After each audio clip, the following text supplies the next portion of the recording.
My earliest memory about just having gender confusion and such is probably around first grade, first or second. I just distinctly remember wanting to be a boy, wanting to be the dominant role in any type of relationship. My aunt, I think I went to church with her pretty much every Sunday for the first 9-ish years of my life.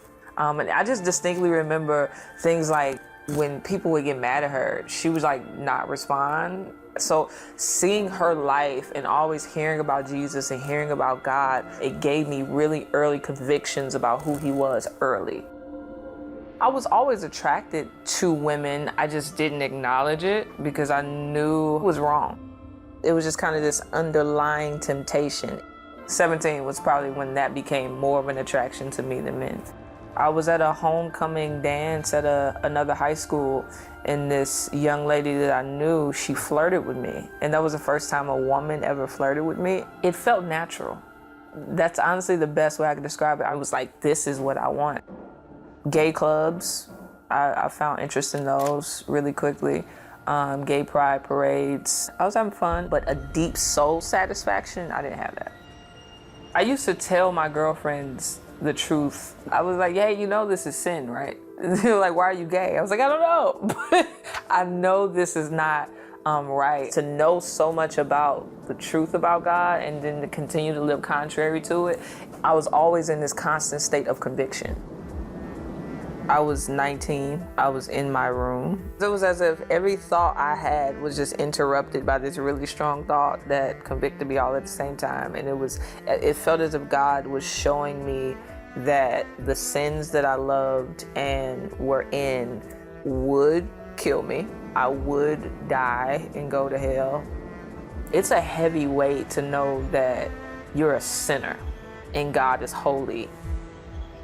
But if that's in the Bible and that's considered true, then the other truths in the Bible about Jesus being God, Jesus being Savior, Jesus being willing to forgive those who turn from their sins, these are both true. And so I just need to believe this. It was really that simple. In my mind, I just kind of had this conversation with God. Like, I don't really want to be straight. Like, I equated salvation with just being heterosexual overnight. And so it was just like, I don't want to be straight. But then I felt like God was leading me to the fact, like, I can change your desires. I can give you the desire for a man. Surely I'm God. And then I just considered everything I loved and its consequences. Like, I really weighed the cost. Yeah, I really saw that I was holistically sinful. This one area just didn't need Jesus. All of me was messed up. Homosexuality is not the only issue plaguing a person. Sin is the issue plaguing a person. This homosexuality is just an outworking of that nature. I just saw like weed and stealing and pride and anger and arrogance and drunkenness, and everything was not worth it. Like, it just was overwhelmingly obvious that everything that I loved would not profit me anything but hell. You know what I'm saying? And I saw that God was offering me life, and I knew I had no choice. I either choose God or I choose death. I told God, I said, what you're calling me to do, I cannot do on my own. I've tried before to try to live holy, and it didn't work. But I know enough about you to know that you'll help me. And so I broke up with my girlfriend maybe a day or two later because I had to. And then that was one of the hardest decisions I had to make. But so everything after that was easy. Changed my clothes a week later, got into a church in 2 weeks. Returning to church was cool. They were like really loving people. It was like a family. It was very difficult the first 2 years. Like, God kept me. I think he kept me because I had a community around me. If I did not have Christians around me to help me and pour into me and encourage me, I would have been doomed for the most part. Who God says I am defines me, though I may have temptations, though I may have struggles, though I may see a woman that's beautiful and be tempted. Like, I have temptations to curse people out too. I have temptations to get drunk. I have temptations to watch porn, but that's just the human experience. The Christian is not void of temptation. The temptation got less powerful over time, just as I grew in knowing and loving Jesus.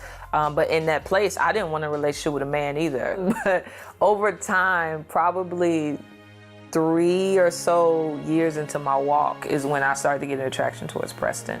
It was weird because it wasn't, I'm attracted to this man. It was like, I'm just attracted to him and all that he is, and he just happens to be a man. And so because I'm attracted to him, I'm more than willing to love his masculinity too.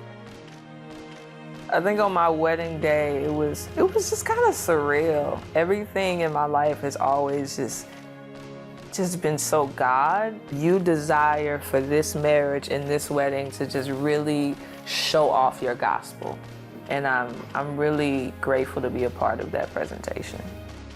5 weeks after my honeymoon, I found out I was pregnant. I was looking at her and I thought to myself, if I chose to stay in the lifestyle I was in, I would never have her. I wouldn't have her. It wouldn't be Eden. And I just cried and thanked God for allowing me to experience that. The advice I would give to a parent is, first and foremost, to really trust God. Because even with my mother or my aunts or the Christians around me, they may have seen me in my condition and think, oh, it's hopeless. But they didn't know that I was running into people on the street that were convicting me. They didn't know I was seeing certain commercials that were reminding me of God. They didn't know that I would hear certain gospel songs randomly. Just be faithful, keep loving them. God changed me by showing me himself. God is aware of what's happening. It's not foreign to him. His son died for them. He loves your children more than you do.